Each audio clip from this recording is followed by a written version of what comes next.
পুলিশকে যখন জিজ্ঞেস করেছি পুলিশ বলেছে আমাদের তেল সংকট আছে, ডিউটির পরিমাণ কমে গেছে, এত রাত্র পর্যন্ত থাকার সুযোগ নেই। এই লোকটি নির্দয়ভাবে নিহত হয়েছে। কাস্টম কর্মকর্তা, কুমিল্লা মানুষ তাকে পছন্দ করে। কালকে এই মৃত্যুর ঘটনা আলোড়ন সৃষ্টি করেছে। পুলিশ বলেছে তাদের তেল সংকট আছে, তেল নাকি রেশন হয়েছে। পুলিশকে তেল রেশন না করলেও আমি মনে করি অসুবিধা হবে না। এমনি আইনশৃঙ্খলা পরিস্থিতির উন্নতির দিকে আমি স্বরাষ্ট্রমন্ত্রী এখানে নাই, মাননীয় প্রধানমন্ত্রীর দৃষ্টি আকর্ষণ করব।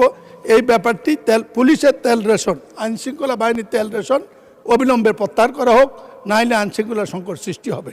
এই বিষয়টি এরই মধ্যে আমরা অ্যাড্রেস করেছি। পুলিশ সহ এমার্জেন্সি বাহিনী যারা আছে, পুলিশ হোক, অ্যাম্বুলেন্স হোক, ফায়ার ব্রিগেড, এই জাতীয় যারা আছে, তাদের উপর থেকে এই যে এমবার্গোটা ছিল এটা সরিয়ে নেওয়া হয়েছে। এটা স্বাভাবিক কথা, আমরা সবাই চলি, সংবিধান আমাদেরকে সেই রাইট দিয়েছে। কুমিল্লা কালকে আমি ছিলাম, কালকে একটি দুঃখজনক ঘটনা ঘটেছে। একজন সরকারি কর্মকর্তা, কাস্টমের নবীন অফিসার দেখার মতো, তাকে সরকারি ডিউটিতে গিয়েছিল চট্টগ্রামে, পরশু রাত্রে আসার পথের মধ্যে কে বা কারে তারা হত্যা করে ফেলে দিয়েছে বাড়ি যাওয়ার পথে রাস্তাতে নেমে। আমি পুলিশকে যোগাযোগ করেছিলাম, বিষয়টি এটি। আমাদের সরকার গভীর তেল সংকটকে নিয়ন্ত্রিত করেছে, ইনশাল্লাহ মানুষের এখন আর অভিযোগ নেই। আর আমাদের উত্তর এই দিকের ওরাও বারবার দাঁড়ানোর সুযোগটা কিছু সীমিত হয়েছে। কিন্তু একটি ভুল বোধ হয়ে গেছে, সেটা হলো নিয়ন্ত্রণের ক্ষেত্রে পুলিশকে যখন জিজ্ঞেস করেছি পুলিশ বলেছে আমাদের তেল সংকট আছে, ডিউটির পরিমাণ কমে গেছে, এত রাত্র পর্যন্ত থাকার সুযোগ নেই। এই লোকটি নির্দয়ভাবে নিহত হয়েছে। কাস্টম কর্মকর্তা, কুমিল্লা মানুষ তাকে পছন্দ করে। কালকে এই মৃত্যুর ঘটনা আলোড়ন সৃষ্টি করেছে। পুলিশ বলেছে তাদের তেল সংকট আছে, তেল নাকি রেশন হয়েছে।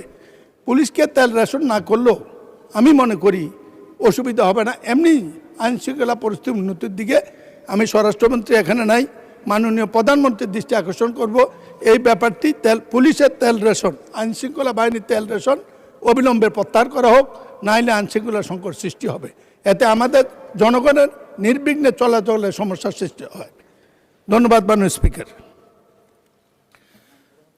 মাননীয় সদস্য, আচ্ছা, মাননীয় সংসদ নেতা কিছু বলতে যাচ্ছেন।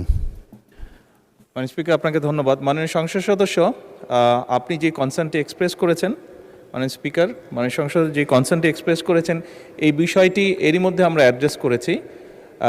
পুলিশ সহ এমার্জেন্সি বাহিনী যারা আছে, পুলিশ হোক, অ্যাম্বুলেন্স হোক, ফায়ার ব্রিগেড, এই জাতীয় যারা আছে, তাদের উপর থেকে এই যে এমবার্গোটা ছিল এটা সরিয়ে নেওয়া হয়েছে। এটা আরও 2 দিন আগে এই সিদ্ধান্তটি আমরা গ্রহণ করেছি, 2 দিন আগে এটি ক্লিয়ার করে দেওয়া হয়েছে। কাজে আশা করি ইনশাল্লাহ এই সমস্যা আর হওয়ার কথা না। ধন্যবাদ। ধন্যবাদ মাননীয় স্পিকার। ধন্যবাদ মাননীয় সংসদ নেতা।